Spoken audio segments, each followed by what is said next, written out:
Good evening all, welcome back to another video. So in this video we're going to talk a little bit about fitting a throttle cable. There's a couple of welding patches that we're gonna discuss. Unfortunately, I do seem to be missing sort of the start of a couple of videos. Some because I didn't film them, and others because they have actually gone missing. We're going to go straight into talking about a repair I did to the front wheel arches. I didn't take any videos because I wasn't sure how it was going to go. And then secondly, we're going to move on to talking about a throttle cable, and I'll join you again then. Right, I haven't taken any videos of this. Because like I said before, I wasn't sure how it was going to go. I've just done a little repair patch in here because that's somewhere it is rotted out. It's not perfect, and I think if I was going to do it again, I'd take off this lower bit of metal here, repair the patch, and then put it back on after. But again, I was trying to do a localized repair. This was the second one, so it's come out a little bit better. I could spend a little bit of time just grinding up those welds a bit more, but I think for what it is, we're going to stick some paint over it now and send it. So yeah, on with the next bit.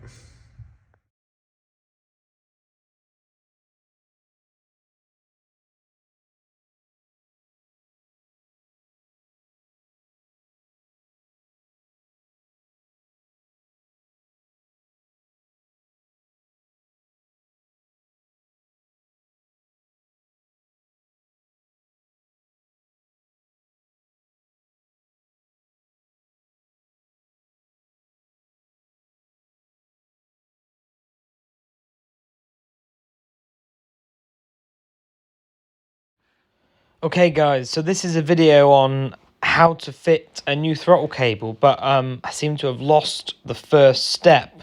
But I've got another video of me fitting a throttle cable to another car, so I'm just going to sort of insert that in here, and then we'll continue on with the Blue Imp again. So apologies for this. So this is the accelerator cable here, and just there is your little pinch bolt. So obviously I'm changing this whole cable, but what you can do is just take that out. Watch me drop this now. Come on. Like that. Just pull the cable down to about here, and then at this point I would feed the new inner from the top down out of that hole, put it in here, feed it in, and then I would feed that back up there, do the P-clip back up, and away you go.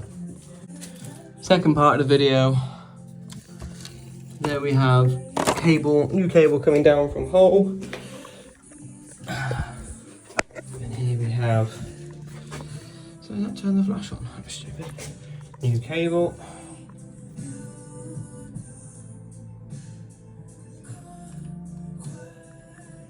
Feed that in the end,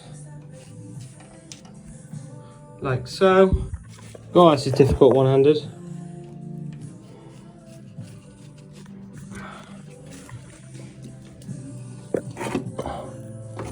Send that up in the hole, put the P-clip on, job done.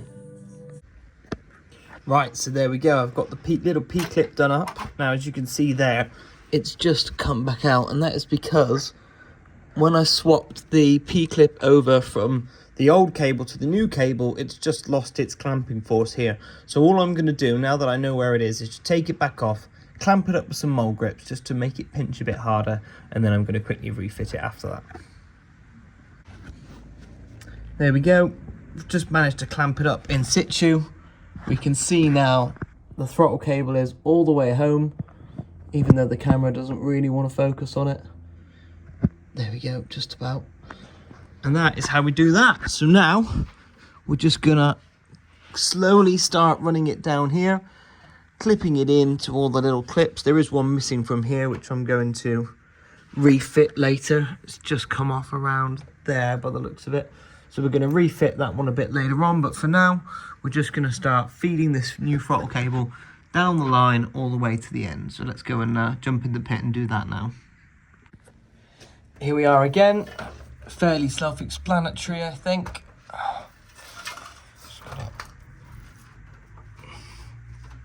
Obviously the throttle cable hasn't come all the way out the bottom yet, but it will do. once we feed it in from inside. Now when it comes to this bit here, it just goes up just on the left hand side of the cross member, or the right hand side depending how you're looking at it. Just like that. Clip them in there. Oh, that's a good clip, that one. Wonderful. Yep, that's it. We've got it in that one there. And now we're probably just going to tuck it up, probably on the frontmost side of this one. I think we could go behind it, but I might just cable tie it to this fuel pipe if I'm totally honest. And now I think, if I remember rightly, there should be a little plate which hangs on here, and it is missing on this car. It didn't come with one. So in the meantime, I'm just going to put it up through this hole here. I probably will put a grommet in it, but I don't have a grommet to hand, so we'll just pop this off after. There we go. Yeah, that's good. That is quite happy with how that's come out. Right, we'll just nip back inside the car. Yeah, as you can see, we've got loads left in here, so I'm just going to finish feeding this down here.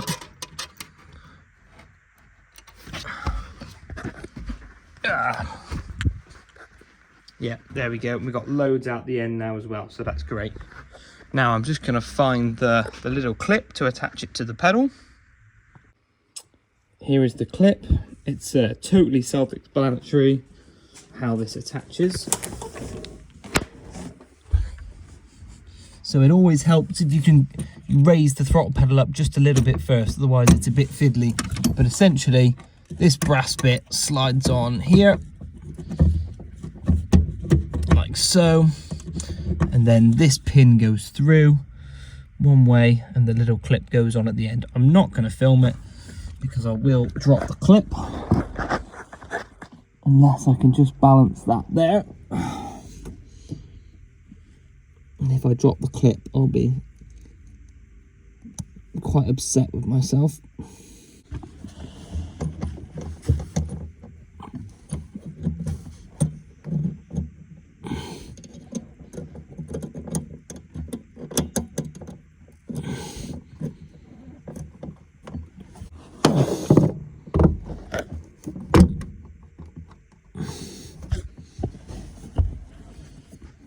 Sometimes they just need squeezing together just a little bit. There we go.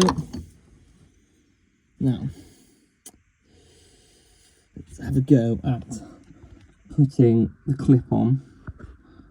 It's going to go one or two ways. Either really well, or I'm going to lose it. Oh, look at that. Perfect. And that's it, we're in. It's almost like I've done it before. One throttle pedal and a Hillman Imp. Top job. Right then, so we're going to talk quickly about bleeding Imp brakes. Now, there's lots of easy bleeders and things like that out there, and personally, I like doing it with two people, just because I've never had much luck with the easy bleeder. So this is the way that I do it, and it's pretty much 100% foolproof. So most important thing is keeping the fluid topped up. When you come to bleeding the brakes, you only really get 3 to 4 pumps until this reservoir is empty. And be aware, if you're bleeding disc brakes, it will suck the fluid down a lot faster than shoes. So you have to get yourself one friend. Hello, friend. Are you ready? Just go put to the back. Problem is she's got Crocs on, so she's going to struggle. One inspection pit. Very handy, and what I recommend everyone invests in is one of these little bleed bottles. I've seen bits of pipe before that have got like a little one-way valve in to stop the fluid going back, but I've never had much luck with them either. So the process is going to be, we're going to crack off the nipple here, and then we're going to ask our friend to give us 3 pumps top to bottom, just at a medium speed, not too fast, not too slow. And on the 3rd pump, you say hold it down, and you get your friend to hold it down, and then you go around and top up the fluid. It's easier with 3 people, but anyway, right. So, can we have 3 pumps and hold it down, please? Down. Right, now not much came out then because it's probably because it's an empty system, but nonetheless, we're going to nip up and go and check the fluid level. It's probably not gone down very much, it hasn't. Okay, relax. Just going to top it up just a little bit. Watch me pour this everywhere now. Right then, so I reckon we'll get about 4 pumps out of that now. So we'll go back down. We're starting with the pipe that is furthest away from the reservoir and the master cylinder, being the offside rear. Okay, give us 4 pumps and hold it down, please.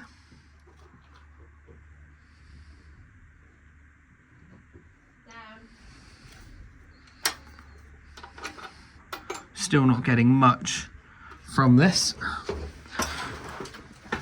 Top it up again and relax. Oh.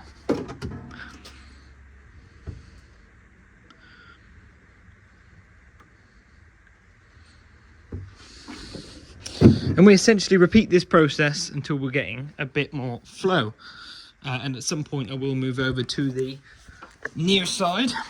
And then once I've got a bit of fluid coming out the rear, I'll move to the front. So this time now we're going to go for about 5 pumps. Okay, can we have 5 pumps and hold it down, please?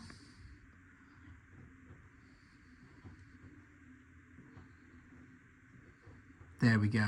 Now we're getting some fluid out. This is a good start, this is. Keep it down, please. Right, so we're going to swap this over to the other side now. Okay, so we're back on the other side now. Unfortunately, this nipple the pipe keeps popping up every time I keep undoing it, which is rather frustrating. So we might not be able to do this one-handed. Okay, so, right, can we have 5 pumps and hold it down, please?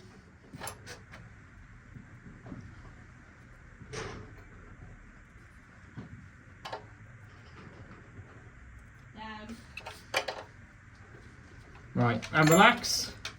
Right, I'm just going to go top the fluid up. Okay, let's have another 5 and hold it down, please.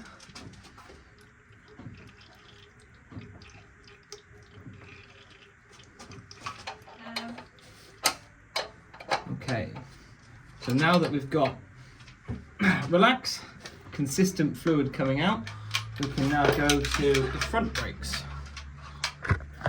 Right, here we are at the front. As you can see, we've got disc brakes on here. So as I said before, I thought you could probably get about 3 or 4 pumps out the back before you need to top up the fluid. It's probably a couple more than that, actually. On the calipers on the front, you get less pumps. I think it's due to the size of the caliper, I guess. You get a lot more fluid out, so you've got to keep an eye on that level. So can we have 3 pumps and hold it down to start off with, please? Perfect, so now she's got it down, tighten that up, and relax. And you see then when she relaxes off the pedal, the level drops down even more. So we only got 3 pumps on that one, and we've nearly emptied the reservoir. So you really must be careful when bleeding front brakes. Right, so we've got quite a bit of fluid out then, so I'm going to go to the other side now. Right, here we are on the other side.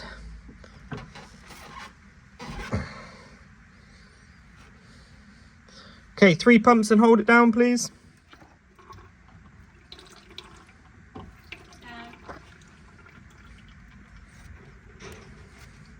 There we go, there's that locked back off.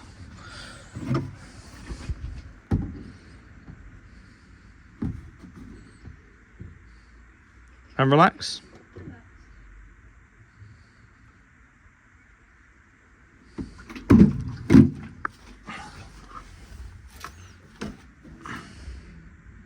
Right, now that we've done that, I'm going to go back to the back of the car. Let all that brake fluid run in there. I absolutely hate brake fluid, it gets everywhere. Right, that's locked off. And we're essentially just going to repeat the process until we're not getting any more air come out. And eventually, the pedal will start feeling better, and we'll talk to our pedal pumper and ask how the pedal's feeling. It's important to keep that communication open, because as you're going along then you know if you need to try and bleed it a bit more. Okay, give us 4 pumps and hold it down.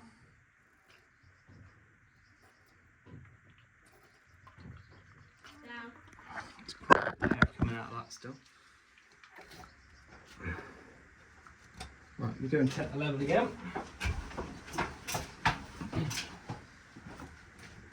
Relax. Relax. Do us a favour, start pumping the pedal.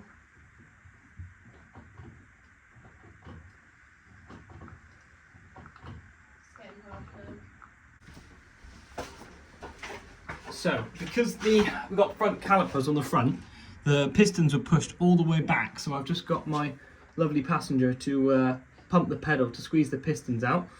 I've topped up the level. Right, let's have another 4 pumps and hold it down, please.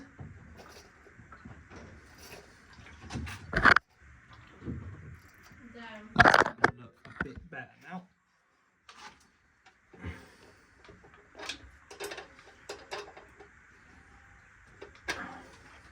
Swap this over to the other side.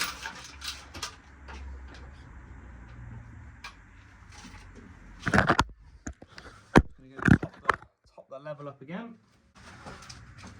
Okay, here we go. Okay, 4 pumps and hold it down, please.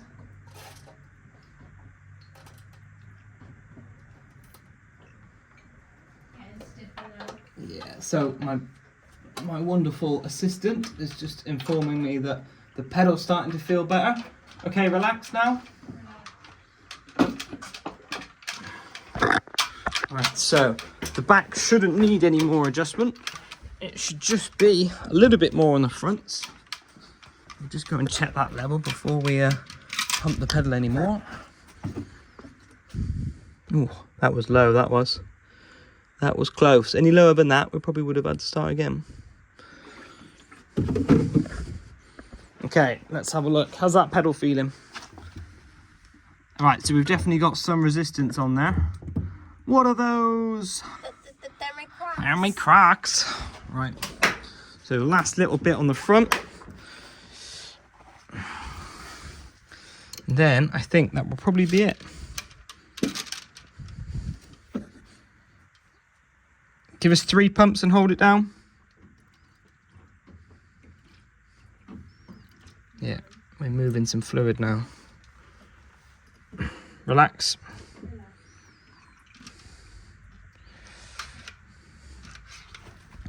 I've used this entire 5 litre of brake fluid just working on imps, which is absolutely mental. Let's just try that again. Pump the pedal again for us. Getting there, it looks pretty good from here. We'll just go once more on the other side, and then I think that's going to be it.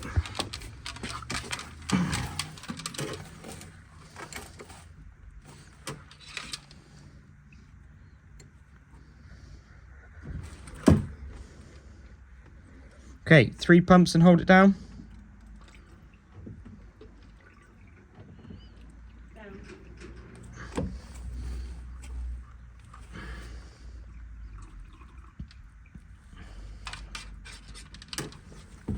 Always take your spanner with you. Oh, just fell over a little bit. Relax. Now, I do believe the book does say that you need to de-adjust the rear brakes before bleeding them, but I've never done that, so how's that feeling now? Yeah, possibly a little bit more adjustment needed in there. So, let's just talk for a minute about adjusting imp brakes on the rear. One of these days I'm going to fall in. So here's the adjuster that we freed off earlier. Okay, off the brake. So our beautiful assistant is off the brake. Handbrake is de-adjusted. We see we've got the wheel still moves by hand. So let's just go in 1 click. Oh yeah, we'll get a little bit more out of that, I think.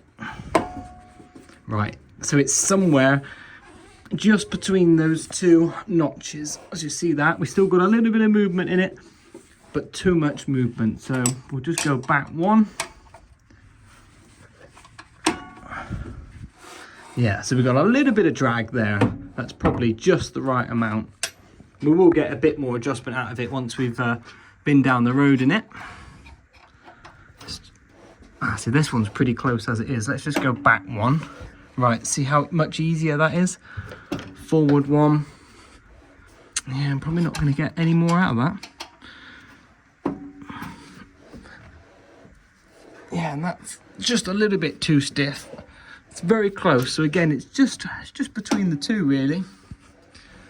So that'll probably do for now, I think. We're going to make sure that we clean all of the brake fluid off these nipples. Otherwise, we might think that they're leaking. Can you jump out for me now, please, Steph? Beautiful job. Right, let's go have a quick feel of that pedal. Thank you, beautiful. Oh God, oh gosh, it's definitely gone. Oh. Yeah, it's not quite there. But there's definitely some brakes there, but it does feel a little bit spongy at the moment. So that may be due to the size of master cylinder that we have in. Right then, so the final stage is just to check for leaks. So it's really important now that you've got it all bled up to ask your beautiful assistant to pump it up and hold the pressure on, please. And as the pressure is being built, we're now going to check all of the joints for any leaks, and it's at this point that you should take a bit of brake cleaner and clean up all the bleed nipples to make them all nice, so that you know for sure if it's leaking. I often spray the joints with an airline after a bit of brake cleaner. See, that one looks a little bit damp, so we may have a slight weepage from there, which is something we'll clean up with a bit of a rag and a bit of an airline, just to see if we can nip it up now. That's definitely tight. So it may just be seepage from when I had it apart. So what we'll do with that is we'll get a bit of brake cleaner on there and an airline. Just get it absolutely bone dry. Pump it up again, please. Yeah, I think it'll be all right. Okay, off. And back on. Yeah, that's definitely working. And off. Oh, that one's very loose. And back on. I wonder if we might get another click out of that one. I don't have the brake pop spanner with me anymore. Okay, wonderful job. So we can't see any major leaks. Ooh, someone hitting the curb. Yeah, it's all looking pretty good, that is. Just go off and check the front.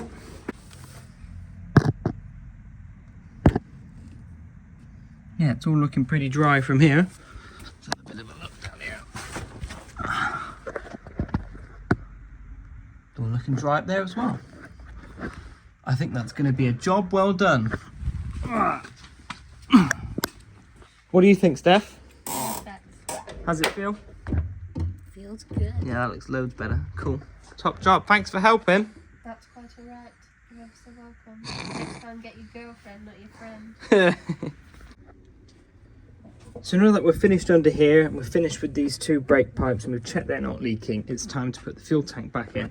Now I can't remember if I filmed this or not, but I've got on here a crushable olive and a new union, and I've cut this to what I think is the right depth for the fuel tank, because I've managed to sit the fuel tank down on it, and that pipe is just making contact with the bottom of the tank over here. So we think we've got that about right. So I'm just gonna pop the tank back in now and try and get that started underneath, which is sometimes easier said than done.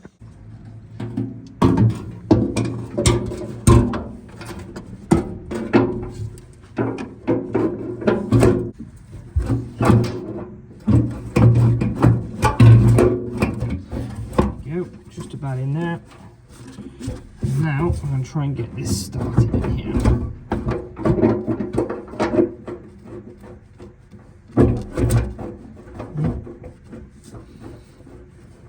Perfect. So we've got the tank sat down there and we've got it started down here, which is always the tricky bit. Can't remember if it's 7/16 or if it's the size up.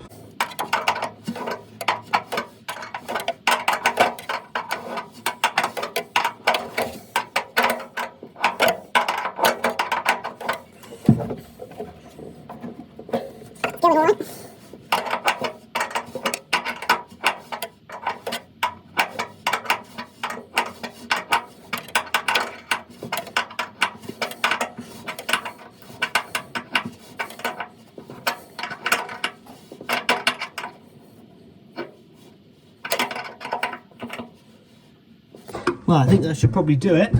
There's a little bit of wiggle room in there. The most important thing is that all the holes are lined up, which is great. Well, he says that the little captive bit isn't 100% lined up, especially not on that one. Right, we'll see if we can wiggle that in now. Right, so we've got the bolts ready here. We've got one lined up already. These nice original bolts with the little tip on them make them dead easy to get them started. So we're just going to get coolant pipes always in the way on this one.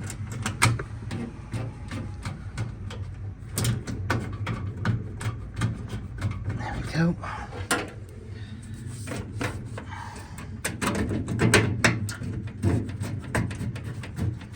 Last one at the back. It's normally the most fiddliest one.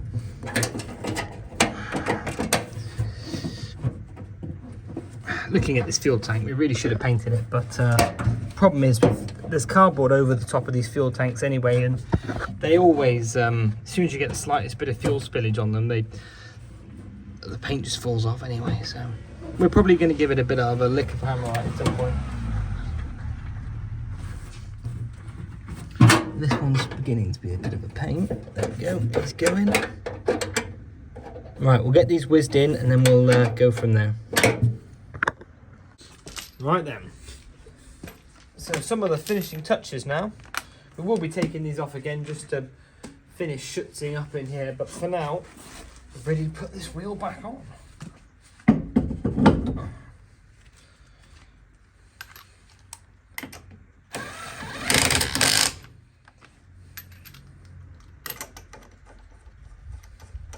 Very shortly we'll be sticking it back on all four wheels, spinning it round the other way.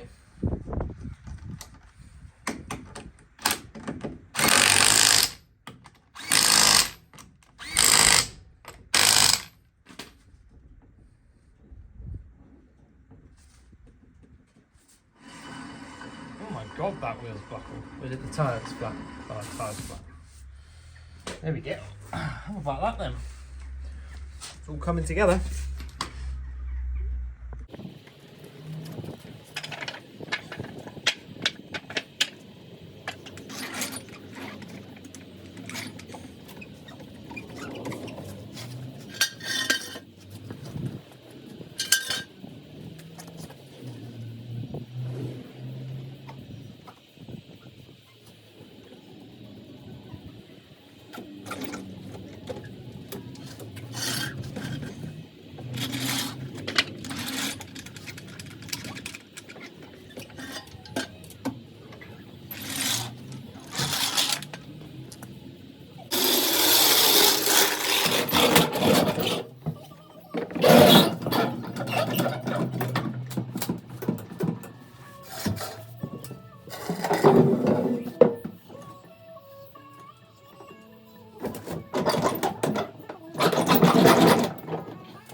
Okay, so I've been looking at this door.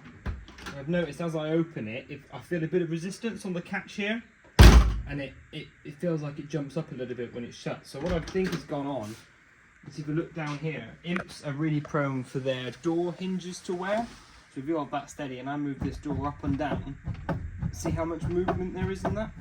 And it doesn't appear that the bracket's loose. I think it's the hinge there. Press 1 on the screen.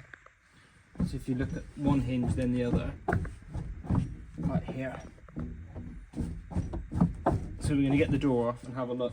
I'm pretty sure those hinges are worn. So we'll have a look now. So to remove an imp door, there are 8 bolts, 4 over here and 4 down here. And the best tool that I found to use to get the screws off is a big impact driver like this.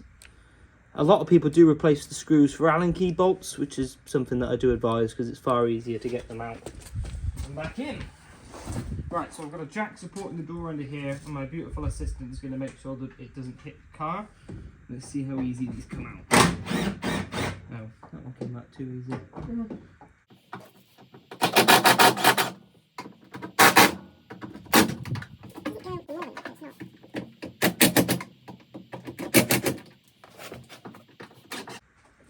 So the reason why we were just struggling, is this plate here used to have captive nuts in it, but the nuts are no longer captive. So Stephanie had to hold the spanner on this end while I undid them from the other end. So yeah, it's just fallen to bits. So this is why the door's got to come off. One more after this. Do you want to stand up, grab it from the top? From the top? Yeah. Am I pulling it off? Or... No, just hold it steady. I'll come and grab it off. That way then if I fuck it up, it's my fault. Alright, hold it nice and still. Get it away from the car, yeah?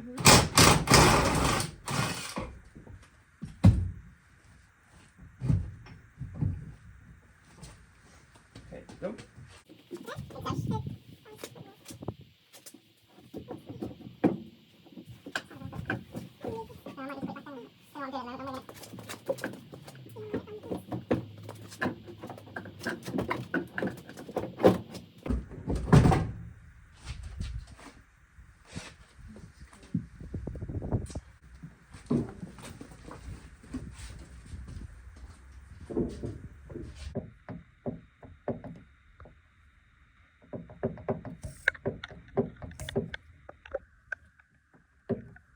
Come on.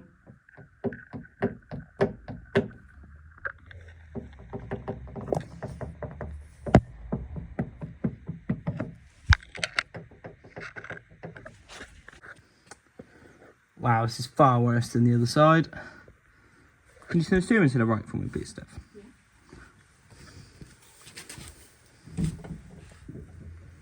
All the way? Yeah. God, that's stiff. Oh, drop my torch. Wow, look at that. That is bad. Right, let's get a grinder into it and see how it looks. Wow, look at that. So this is the bottom door hinge.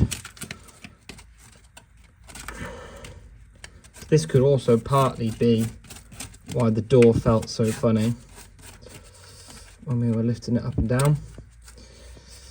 So I better get this cleaned up now and see what it looks like. Right, so this is how it's looking after attacking it with the wire wheel. It's not horrendous. So behind this bit of metal here, I don't know what you call it, it's the main door beam, and you've got another bit that gets spot welded down in here. So I'm going to very carefully try and unpick this section here and just do a localized repair. So I'm hoping it's going to come apart pretty easy. So we'll get tapping with the chisel and we'll see how it goes. Right, so now I've cleaned it all up and I've got it into a more manageable sized chunk.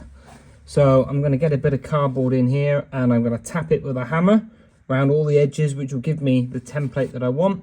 And then I'm going to mark on where I'm going to do my plug welds, which will be on here and on here, joining up this, I think it's a drain channel, I think. And we're going to seam weld it in here, in around the corner, get lots of weld through primer on it, and that'll be job done. Okay, so we're back again. I've now cleaned up, painted the area here, treated it all with weld through primer, and I've made this panel up here, and I've drilled a load of holes in it for plug welding. Probably drilled too many holes as per usual. I normally go pretty over the top with the plug welding. It's just about a right fit. It'll have a little bit of tweaking on its way in just to get the final fit. So we're going to get a tack in the top corner here now, and then we'll start tacking it in and see how it goes from there, really. So yeah, I'll keep you posted as we go through it. Right then, so I've got this this plate just tacked in now. I was just playing with the welding settings as I was going along, just trying to get it a little bit better, but we're nearly there now. So I'm just going to go and seam weld this in now, and then I'm going to fill the plug weld. So see how we get on. Another quick update. So we've got it all seam welded in now. Just a little bit more tapping around the edges to do, and then we're ready to do the plug welds. So I'm just going to run a wire wheel, small wire wheel in these holes here, just to clean the paint off to give us the best possible chance of getting a good plug weld. So okay, so now we've got all the plug welds plug welded. It's time to start grinding it up and making it look nice. And there's all the welds ground up. I don't know how anyone does this without and makes it look pretty, because I just don't possess that skill. So anyway, we're gonna key this up a bit now, sand it back, and we'll get some epoxy primer on it and a bit of seam sealer, and it'll look brand new. And there's the very nearly finished product. I'm just gonna get a bit of seam sealer on it and a bit of schutz over it. There's not a lot I can do about these couple of spot welds here. I just can't really get the grinder in them just to flatten them up anymore. So yeah, but once a little bit of seam sealer over it, you'll never know. Okay, here we are at the end of another video. Thank you so much for watching. I've got enough footage for I think one more video. It's going to be a short one, I think, because I don't have tons of footage left. So in the next video, we're going to look at fitting, changing the coolant pipes down the sills, fitting a bit of fuel pipe, fitting an in-tank filter, and that's going to be it, unfortunately. So again, thanks for watching, and we'll see you on the next one.